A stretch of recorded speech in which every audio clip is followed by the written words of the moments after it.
नमस्कार दोस्तों। जीत study IQ में आप सभी का स्वागत है। आज हम राजस्थान के राजस्थान जीके के कुछ महत्वपूर्ण प्रश्न हैं जो आगे की सीरीज हम शुरू करने वाले हैं। इससे पहले हमने 1 से लेकर के 51 तक 1 से लेकर के 50 तक के सवाल पिछले वीडियो में कर लिए। अगर आपने वो नहीं देखे हैं तो जैसे स्टेप इससे पहले जो वीडियो था वो आप पूरा देख सकते हैं। अब हम इससे आगे 51 से लेकर के 100 तक के क्वेश्चन करेंगे।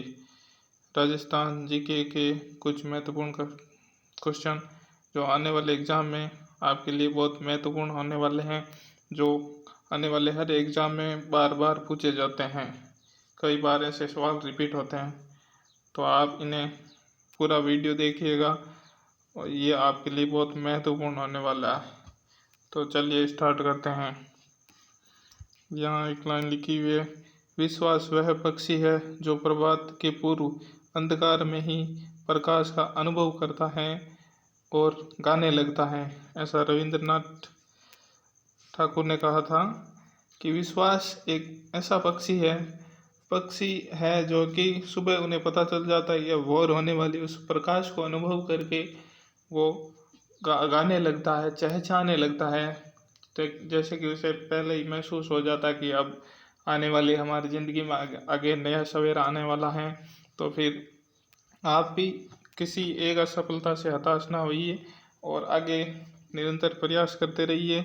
आपकी ज़िंदगी में एक दिन ज़रूर वो प्रकाश आएगा जिसकी उम्मीद लेकर के आपने पढ़ना स्टार्ट किया है और अपने सपनों को साकार करने के लिए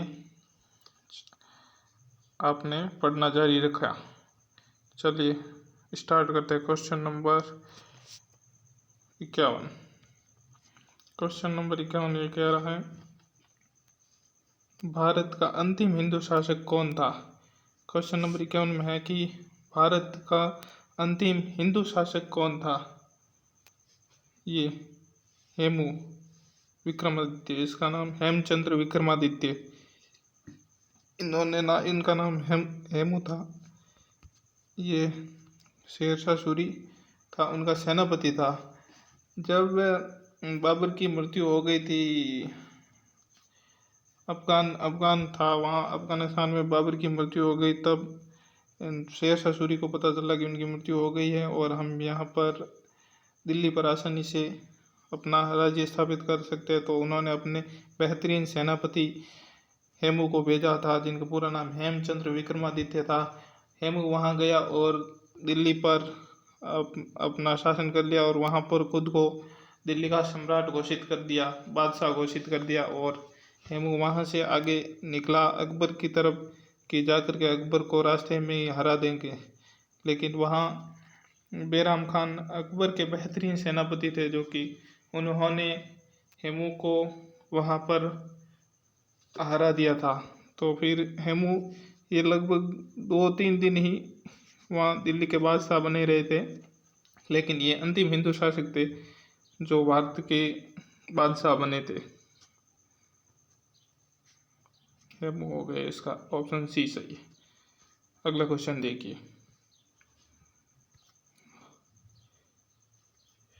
किस प्राचीन ग्रंथ में बैराट का उल्लेख मिलता है।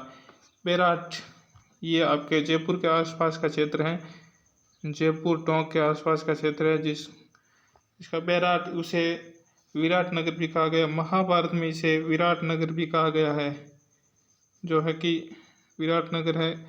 तो पांडवों की तरफ से इनकी विराट नगर की सेना लड़ने के लिए आई थी।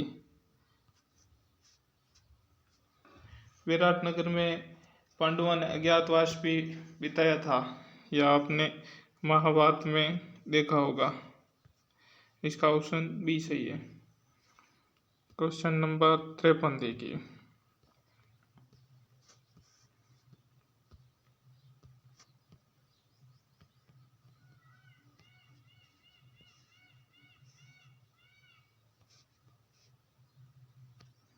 क्वेश्चन नंबर 53 ये कह रहा है कि राजस्थान की किस नदी के किनारे कालीबंगा के अवशेष मिलते हैं। कालीबंगा ये हनुमानगढ़ में स्थित है। कालीबंगा हनुमानगढ़ में यह सिंधु घाटी सभ्यता का ही एक शहर था। ऐसा माना जाता है कि कालीबंगा को सिंधु घाटी सभ्यता की तीसरी राजधानी भी कहा जाता है। ये आपका कालीबंगा है आपकी घग्गर नदी पर बसा हुआ था। प्राचीन काल में घग्गर नदी, जिसका प्राचीन काल में इसको सरस्वती नदी भी कहा जाता था, इस नदी के किनारे हनुमानगढ़ में है जो कालीबंगा है वो सभ्यता, इसका उद्भव हुआ था यहाँ पर। अगला क्वेश्चन देखिए।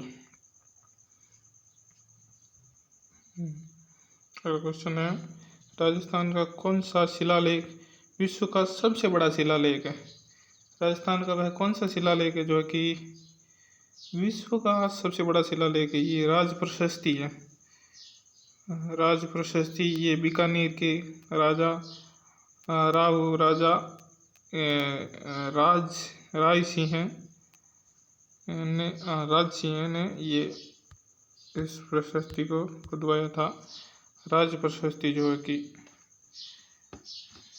ये विश्व की सबसे बड़ी प्रशस्ति मानी जाती है, राज प्रशस्ति। क्वेश्चन नंबर 55 देखिए। चित्तौड़गढ़ के दुर्ग का निर्माण किसने करवाया था? चित्तौड़गढ़ के दुर्ग का निर्माण चित्रांग मौर्य ने करवाया था। चित्रांग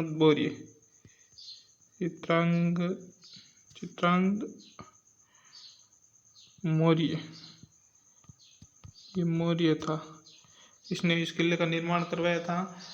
बप्पा रावल ने इससे ये चित्तौड़ का किला इससे छीन लिया था। चित्तौड़ का राज्य छीन करके वहाँ राहुल शाखा की स्थापना की थी। बप्पा रावल को हरित ऋषि के आशीर्वाद से चित्तौड़ का राज्य प्राप्त हुआ था।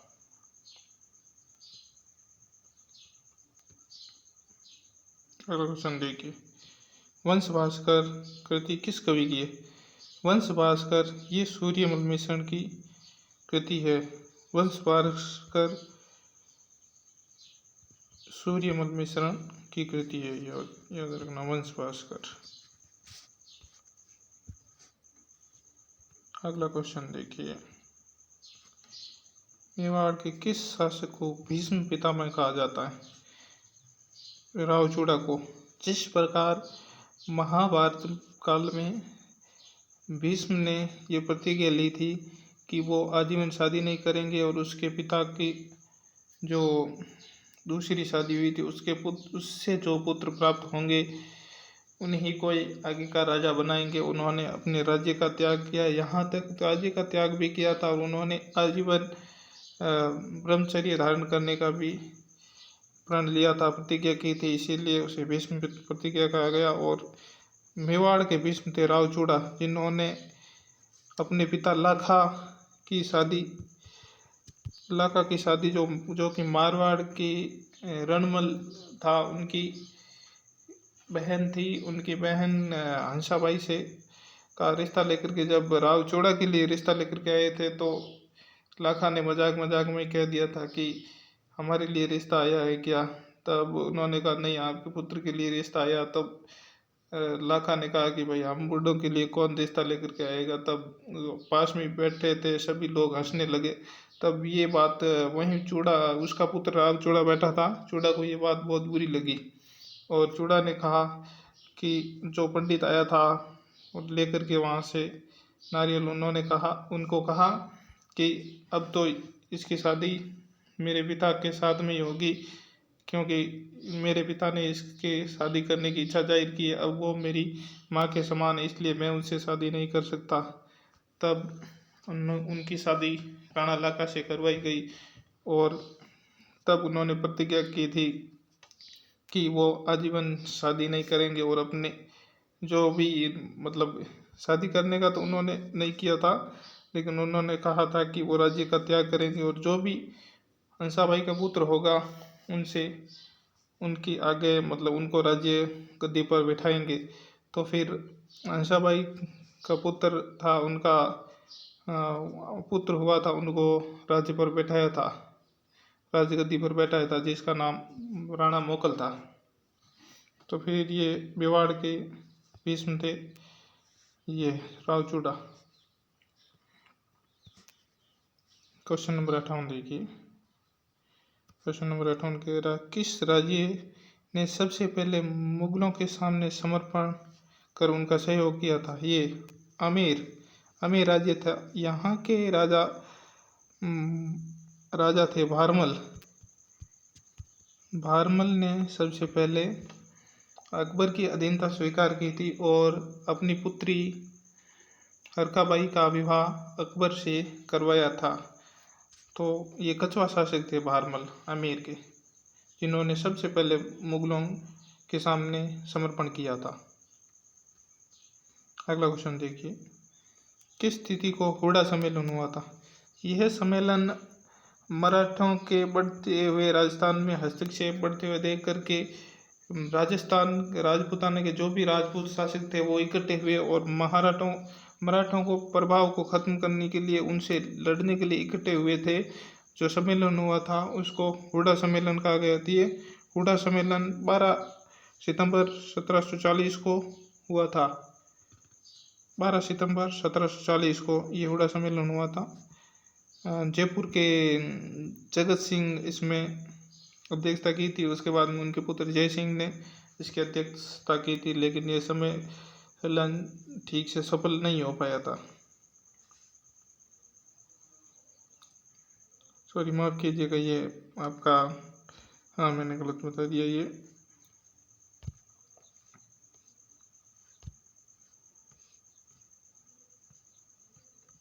ये जुलाई 1934 में हुआ था।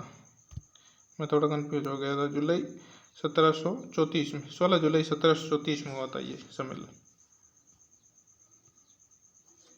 अगला क्वेश्चन देखिए। अगला क्वेश्चन है, बीकानेर राज्य की स्थापना किसने की थी? बीकानेर राज्य की स्थापना राव बीका ने की थी।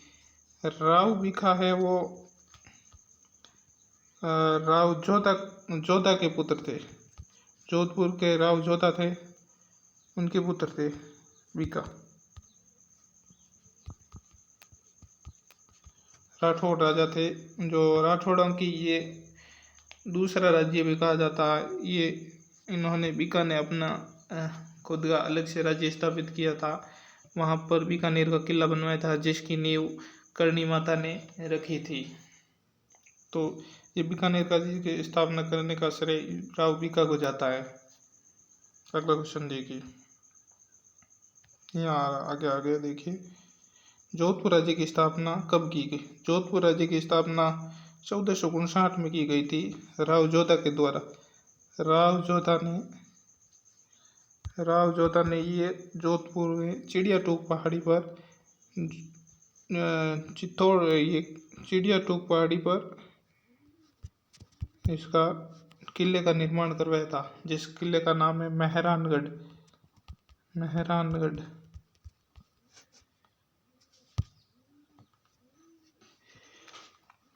मेहरानगढ़ किले का निर्माण करवा करके यहाँ पर राठौड़ों की अपनी राजधानी बनाया था। राठौड़ों का आदि पुरुष राव सिया को माना जाता है। अगले क्वेश्चन देखिए क्या आ रहा, जोधपुर राज्य की स्थापना किसने की थी? अगला क्वेश्चन भी आ गया। देखिए, ये राव जोधा ने जोधपुर राज्य की स्थापना 1459 में की थी।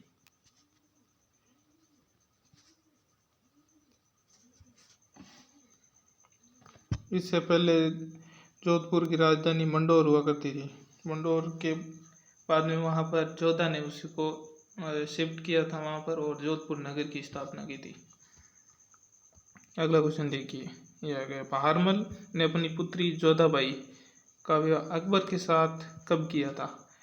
जब अकबर की अधीनता स्वीकार कर ली थी आमेर के राजा भारमल ने, तब उन्होंने अपनी पुत्री का विवाह राजा भारमल ने किया था, जिसका नाम जोधाबाई या हरकाबाई भी आता है कहीं कहीं। उसका नाम हरकाबाई था। तो उसका विवाह कब हुआ था ये आपको बताना है। देखिए, उसका विवाह हुआ था ये 1562 ईस्वी में इन्होंने अधीनता स्वीकार की अकबर की और अपनी पुत्री का विवाह अकबर से किया था।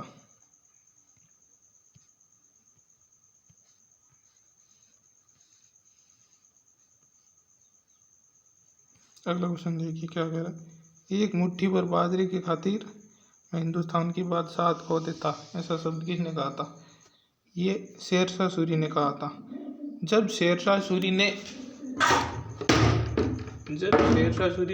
आक्रमण किया था जोधपुर पर, तब शेरशाह सूरी ने हारते हारते बचे थे वहाँ पर, तब शेरशाह सूरी ने ये शब्द कहे थे, एक मुट्ठी पर बाजरे के लिए मैं हिंदुस्तान की बादशाहत खो देता। ये शब्द शेरशाह सूरी के थे। अगला क्वेश्चन देखिए। अगला क्वेश्चन है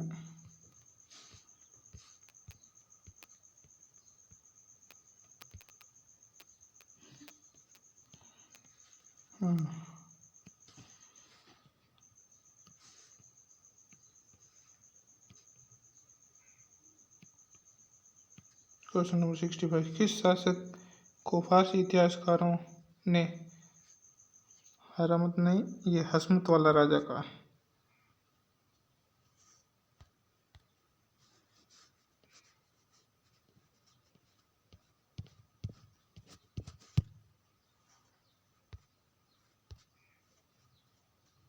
क्या है? हसमत वाला राजा।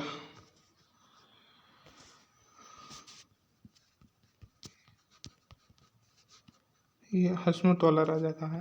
ये राव मालदेव थे जिन्हें हसमत वाला राजा कहा जाता है। अगला क्वेश्चन देखिए। महाराणा प्रताप की मृत्यु किस स्थान पर हुई थी? महाराणा प्रताप की मृत्यु 1598 में हुई थी। 1598 में इनकी मृत्यु हुई थी। इन्होंने आजीवन मुगलों की अधीनता स्वीकार नहीं की थी और आजीवन वनों में रह करके मुगलों से लड़ते रहे और आखिरी दम तक इन्होंने उनसे हार नहीं मानी थी। तो इनकी मृत्यु है जो चाउंड में हुई थी। चाउंड में इनकी मृत्यु 1598 में हुई थी। अगला क्वेश्चन देखिए। निम्न में से कौन सा क्रांतिकारी नेता राजस्थान का नहीं है? प्रताप सिंह बाहरट, ये तो राजस्थान के ही है। रामनारायण चौधरी भी राजस्थान के हैं। अर्जुन लाल सेठी भी राजस्थान के। ये गणेश देवस्कार, ये अपने राजस्थान के नहीं है। गणेश देवस्कार ये अपने राजस्थान के नहीं थे, बाकी सब यहाँ राजस्थान के ही थे। अगला क्वेश्चन देखिए। अगला क्वेश्चन ये आ रहा, वह कछुआ शासक कौन था जिसने मेवाड़ के महाराणा राणा सांगा के साथ मिलकर बाबर से लड़ाई की थी? मेवाड़ का एक शासक था जिन्होंने महाराणा सांगा या संग्राम सिंह के साथ में उनकी सहायता लड़े थे। वो कौन से शासक थे? ये आपके बारमल नहीं थे। ये अधीनता स्वीकार करने वाले भीमसेन भी नहीं थे। अगला देखिए, ये था पृथ्वी सिंह।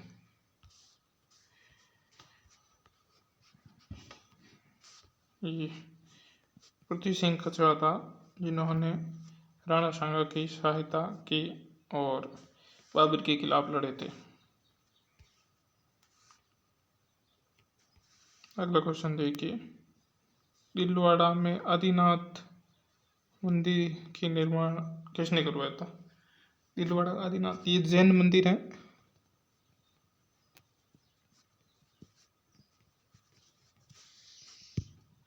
इस मंदिर का निर्माण किसने करवाया था? दिलवाड़ा, ये माउंट आबू में स्थित, माउंट आबू सिरोही में स्थित है। ठीक है, ये आप ध्यान रखना। इसका निर्माण है विमल शाह ने करवाया था। विमल शाह।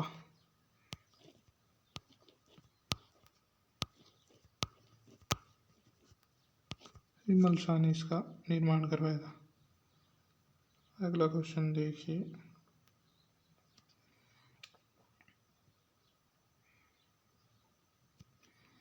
अगला क्वेश्चन आ रहा है 1309 ईस्वी में अलाउद्दीन खिलजी ने जालौर के किस शासक को पराजित किया था। अलाउद्दीन खिलजी ने जब जालौर पर आक्रमण किया था 1309 में, तब जालौर के शासक थे कानड़देव चौहान। ये कानड़देव चौहान थे जालौर के शासक, और इनके पुत्र वीरमदेव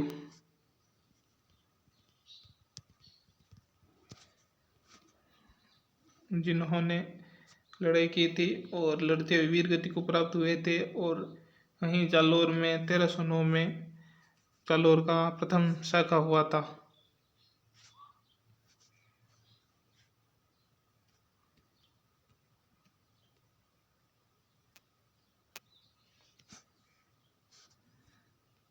अगला क्वेश्चन देखिए, सांगा ने किस स्थान को अधिकार में लेकर सांगानेर नगर बसाया था। सांगानेर नगर है वो कौन से स्थान को अपने कब्जे में लेकर के बनाया था। मोजम्माबाद। ये मोजम्माबाद नाम का स्थान था। इस स्थान को कब्जे में लेकर के सांगानेर की स्थापना की थी।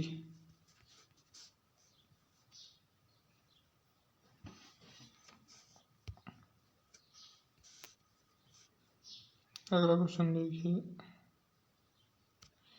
अगला क्वेश्चन ये आ रहा, आबू के किस परमार शासक ने परमारों के मरुमंडल का महाराजा कहा जाता है। अब कौन से परमार है जिसे परमारों का मरुमंडल का महाराज कहा जाता है। मरुमंडल का महाराज ये थे आपके सिद्धराज परमार। सिद्धराज परमार थे, इनको सिद्धराज परमार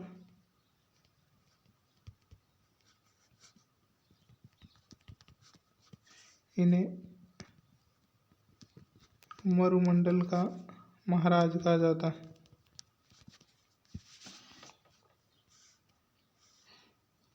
अगला क्वेश्चन देखिए, अगला क्वेश्चन, राजस्थान में कहाँ पर गुहिल शासकों का लंबे समय तक शासन रहा था। गुहिल शासकों का आबू में नहीं रहा था, सांचौर में भी नहीं रहा था। यह आपका मेवाड़ या चाकसू कह सकते हो आप। चाकसू में इनका लंबे समय तक शासन रहा था।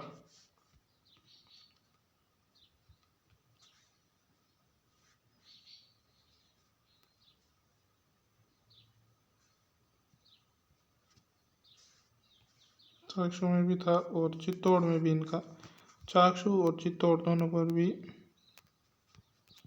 इनका शासन रहा था।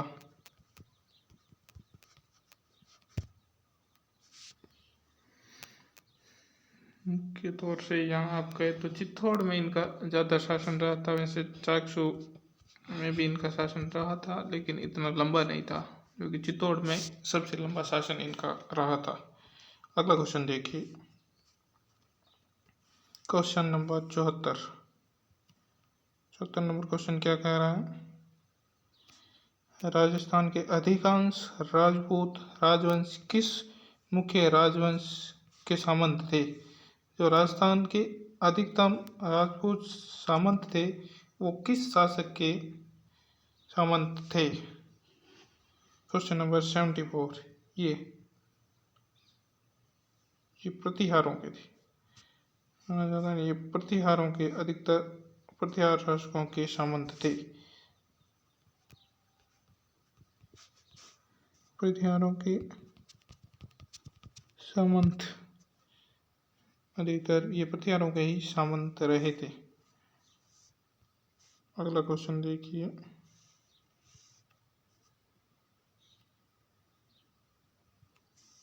अगला क्वेश्चन आ रहा है आपका,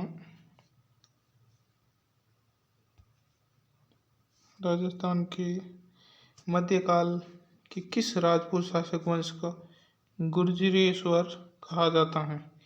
गुर्जरेश्वर यह आप सभी को पता ही होगा गुर्जरेश्वर, इसीलिए इनका पूरा नाम कहीं कहीं गुर्जर प्रतिहार भी देखने को मिलता है। प्रतिहार गुर्जर प्रतिहार इनको इसलिए कहा जाता था क्योंकि ये गुजरात साइड से आए थे। मुख्य तो ये प्रतिहारी थे, लेकिन जो गुजरात साइड से आए थे तभी उन्हें गुर्जर प्रतिहार कहा जाने लगा। इन्होंने कई मंदिर, स्थापत्य कला और महलों का निर्माण करवाया था, जो एक गुर्जर प्रतिहार शैली कहलाती है। ये संपूर्ण राजस्थान में ही नहीं बल्कि भारत में भी प्रसिद्ध है। अगला क्वेश्चन देखिए। अगला क्वेश्चन है, चावड़ा राजपूत राजवंश का शासन राजस्थान में कहाँ पर था? जो चावड़ा वंश था, इनका शासन राजस्थान में कहाँ पर था? चावड़ा वंश का शासन ये आबू में इनका शासन रहा था। उसके बाद में परमारों ने यहाँ पर अपना आधिपत्य स्थापित कर लिया था, चावड़ा वंश को हरा करके। अगला क्वेश्चन देखिए।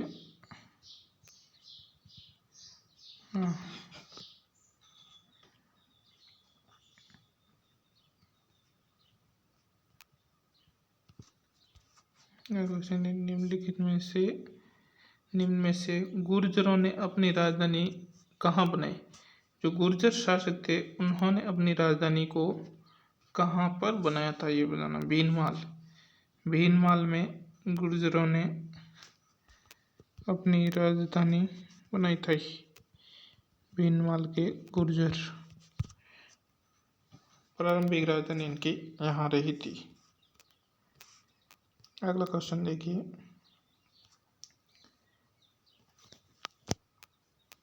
राजस्थान का प्रवेश द्वार किसे कहा जाता है? राजस्थान का प्रवेश द्वार किसे कहा जाता है? ये आप सभी को पता ही होगा, भरतपुर में बयाना किला है। बयाना का किला, जिसे राजस्थान का उत्तर बड़ किवाड़ भी कहते हैं। और राजस्थान के उत्तरी सीमा का प्रहरी भी कहा जाता है, वो भरतपुर का बयाना दुर्ग है। तो राजस्थान का प्रवेश द्वार इसे ही माना जाता है।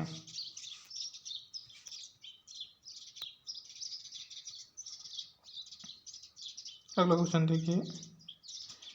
राजस्थान में रामदेवरा का प्राचीन नाम क्या था?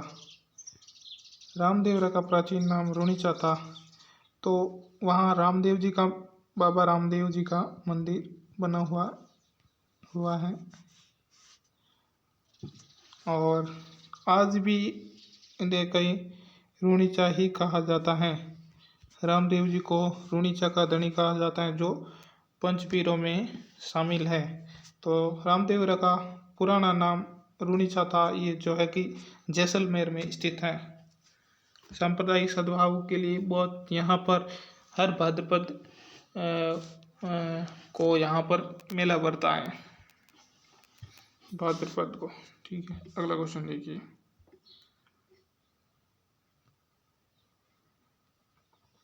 अगला क्वेश्चन, राजस्थान में मत्स्य जनपद की राजधानी विराटनगर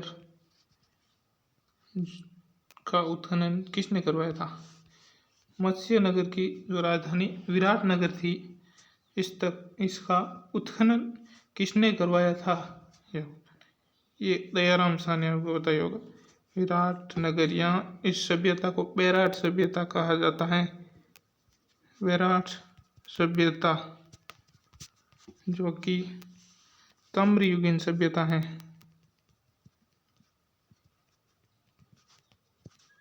ताम्रयुगीन सभ्यता मानी जाती है, जिसका उत्खनन दयाराम साहनी के नेतृत्व में हुआ था।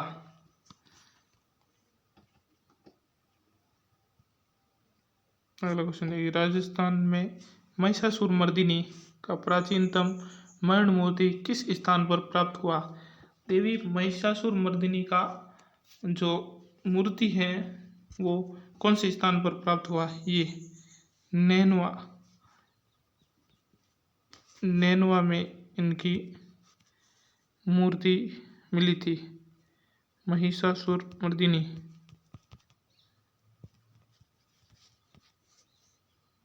महिषासुर मर्दिनी की मूर्ति यहाँ पर मिली थी नैनवा में। अगला क्वेश्चन देखिए।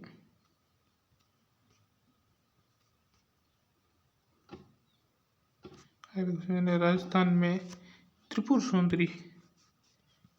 सुंदरी का प्राचीन मंदिर, त्रिपुर सुंदरी का प्राचीन मंदिर कहाँ पर प्राप्त हुआ? ये आप सभी को पता ही होगा, बांसवाड़ा में त्रिपुर सुंदरी का मंदिर मिला है। त्रिपुर सुंदरी बांसवाड़ा में इनका मंदिर स्थित है, बांसवाड़ा में। तो बी ऑप्शन इसका सही है। अगला क्वेश्चन देखिए। अगला क्वेश्चन है, किस स्थान पर नहर खान की मीनार स्थित है? नहर खान की मीनार है जो कौन से स्थान पर है? ये कोटा में स्थित है, कोटा दुर्ग में इनकी मीनार स्थित है, नहर खान।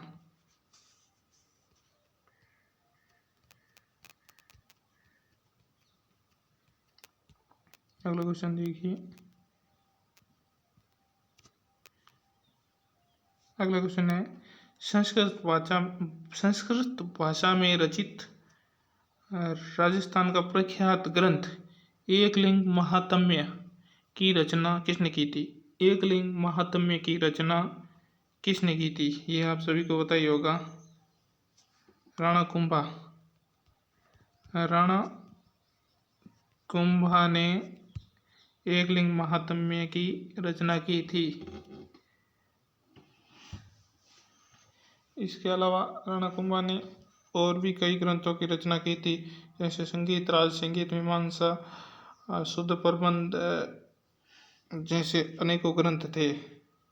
और एकलिंग महात्म्य भी इनका एक महत्वपूर्ण ग्रंथ था। एकलिंग जी को मेवाड़ के शासक थे, वो अपना इष्ट देव मानते थे और खुद को एकलिंग जी का दीवान कहते थे।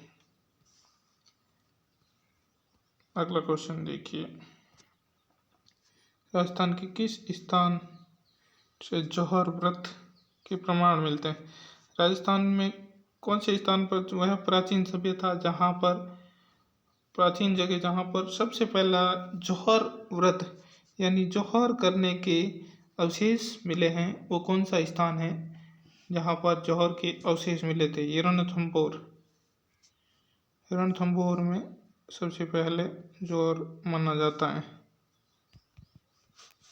ये 8वीं शताब्दी के आसपास की बात है। 8वीं शताब्दी में यहाँ पर जौहर के अवशेष मिलते हैं।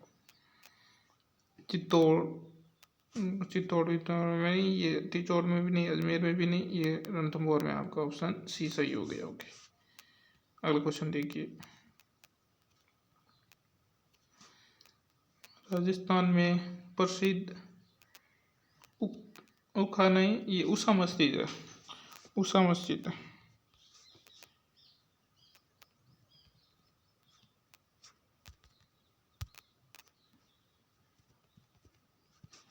उषा मस्जिद ये बयाना भरतपुर में स्थित है, बयाना दुर्ग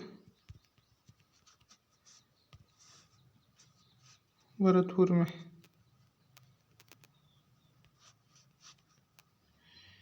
ये पहले उषा मंदिर था जिसको औरंगजेब ने उषा मस्जिद में तब्दील कर दिया था। बयाना में स्थित है उषा मस्जिद।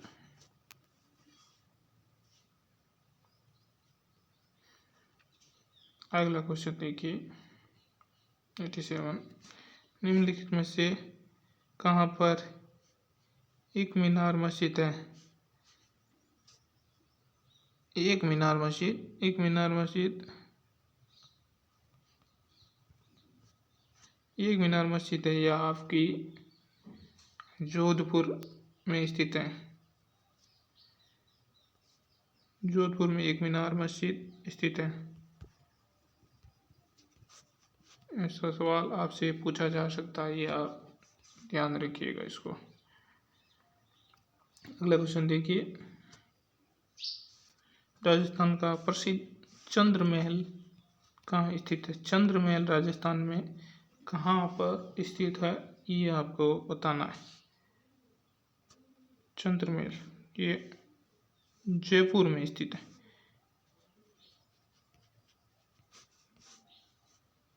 चंद्र महल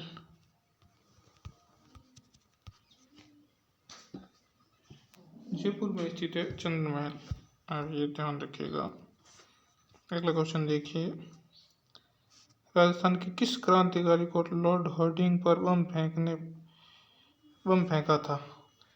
कौन से क्रांतिकारी थे राजस्थान के जिन्होंने हार्डिंग पर बम फेंके थे? सागरमल गोपा ये नहीं थे। जोरावर सिंह बारट, हाँ ये जोरावर सिंह बारट, जोरावर सिंह ये केसरी सिंह बारट के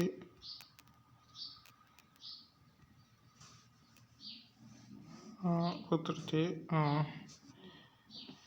जोरावर सिंह बारट, इन्होंने लॉर्ड हार्डिंग पर बम फेंके थे। नाम था उसका लॉर्ड हार्डिंग। लॉर्ड हार्डिंग पर बम फेंकने वाले थे जोरावर सिंह बारट। अगला क्वेश्चन देखिए, प्राचीन काल में सत्यपुर किस स्थान को कहा जाता? आपको बताना, ये सत्यपुर स्थान था। कौन से स्थान को सत्यपुर कहा जाता? सांचौर। ये सांचौर जो है कि जालोर में स्थित है। जालोर सांचौर, इसको प्राचीन काल में सत्यपुर कहा जाता था। ये आप ध्यान रखना, ये प्राचीन नाम कई बार ऐसे सवाल पूछे गए हैं एग्जाम में, तो ये सवाल भी आप याद रखिएगा। हर कोई को ये पता नहीं होगा कि ये सांचौर को प्राचीन नाम क्या था। अगला क्वेश्चन देखिए, राजस्थान की किस रियासत को राठौड़ों का राज नहीं था? राठौड़ वंश थे, उनका राज्य राजस्थान की कौन सी रियासत पर नहीं था? राठौड़ वंश का कहाँ पर राठौड़ वंश का राज्य नहीं था? किशनगढ़ में था। ये झालावाड़ में नहीं था, इनका राज्य झालावाड़ में नहीं था। बीकानेर में बीका, जोधपुर में राव जोधा था, और ये किशनगढ़ में राव किशन सिंह ने किशनगढ़ नगर की स्थापना की थी। तो फिर ये इसमें आपका आएगा ये झालावाड़। यहाँ झालावाड़ जो था राठौड़ों का, यहाँ पर राज्य नहीं था। अगला क्वेश्चन देखिए, 1948 मत्स्य संघ की राजधानी कहाँ पर थी? मत्स्य संघ की राजधानी, जब राजस्थान का एकीकरण हो रहा था, तब राजस्थान में मत्स्य संघ का विलय हुआ था। तब मत्स्य संघ की राजधानी क्या थी? ये अलवर थी। मत्स्य संघ में आपका अलवर आता है, भरतपुर आता है और धौलपुर भी आता है। अलवर, भरतपुर, धौलपुर ये क्षेत्र हैं मत्स्य संघ कहलाता था। तो इसकी राजधानी अलवर में स्थित थी, ये आप ध्यान रखिएगा। अगला क्वेश्चन देखिए। अगला क्वेश्चन है, किस मुगल शासक के समकालीन जयमल और फत्ता, जयमल और फत्ता ये चित्तौड़ के किले में लड़ते हुए अपना अदम्य साहस दिखाया था और वहीं लड़ते हुए वीर गति को प्राप्त हो गए थे। जयमल और फत्ता ये थे किस मुगल बादशाह के खिलाफ लड़े थे, ये तो आप सभी को पता होगा। ये अकबर के खिलाफ लड़ते हुए मृत्यु को प्राप्त हुए थे, वीर गति को प्राप्त हुए थे। और ये फत्ता जी है, फत्ता जी को 4 हाथों का देवता भी कहा जाता है। सॉरी, यहाँ वो कल्ला जी थे आपके, फत्ता जी नहीं। और इन जयमल और फत्ता की इनकी मूर्तियाँ अकबर ने चित्तौड़ किले और आगरा के किले के मुख्य द्वार पर गजारूढ़ मूर्तियों की स्थापना अकबर ने करवाई थी, ये आप ध्यान रखिएगा। अगला क्वेश्चन देखिए। राव चूड़ा थे वो किसके पुत्र थे, राव चूड़ा किसके पुत्र थे, जिन्हें मेवाड़ का भीष्म कहा जाता है, मेवाड़ का भीष्म कहा जाता है वो चूड़ा, वो किसके पुत्र थे, यह आपने पहले पढ़ा ही था। राणा लाखा, ये राणा लाखा के ही पुत्र थे, राणा लाखा के पुत्र थे, मैंने आपको पहले भी बताया था। ये राणा लाखा के पुत्र थे जिन्होंने अपने पिता की शादी करवाने के लिए अपने आप को आजीवन सन्यासी रखा था, वही राव चूड़ा थे। तो चलिए, आज का अंतिम क्वेश्चन है, ये आपके लिए है। अंतिम क्वेश्चन देखिए, इसे ध्यान से पढ़ लीजिए अंतिम क्वेश्चन को। अंतिम क्वेश्चन है आपका, चावंड शैली चित्रकला किस शासक के शासनकाल में विकसित हुई थी।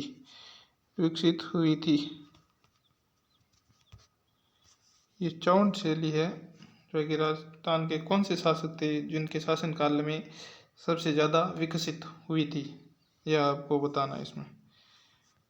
अंतिम सवाल ये आपके लिए है। तो चलिए, आज की क्लास यहीं पर समाप्त करते हैं। इससे आगे की क्लास 101 क्वेश्चन से लेकर के 150 तक के क्लास जल्द ही लेकर के आएंगे।